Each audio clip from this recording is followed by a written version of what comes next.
In today's world, it's important to stay connected, no matter where you go. That's why your Genesis allows for seamless pairing and operation of your Bluetooth device. For safety reasons, pairing a Bluetooth device is not possible when the vehicle is in motion. Also, make sure that no Bluetooth devices are currently connected to the vehicle.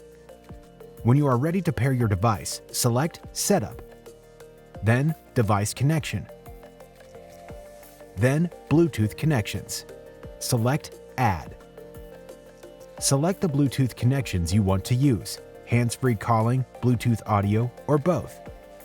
Now, follow the on-screen prompts to pair your phone. First, go to your mobile device's Bluetooth pairing screen. Search and select the vehicle name on the screen. The default name will be the model of your Genesis vehicle.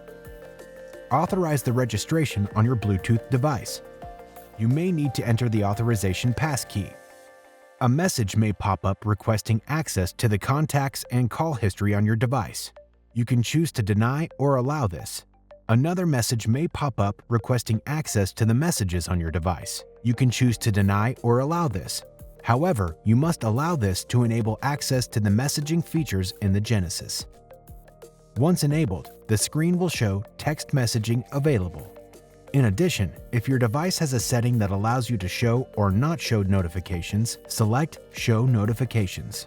For some Apple devices, you can do this by selecting the vehicle name in the Bluetooth menu, then enabling Show Notifications. When the connection is complete, the Bluetooth connection icon will be displayed in the top right corner. For more helpful information on your Genesis, be sure to explore the how-to guides on the Genesis USA YouTube channel and mygenesis.com.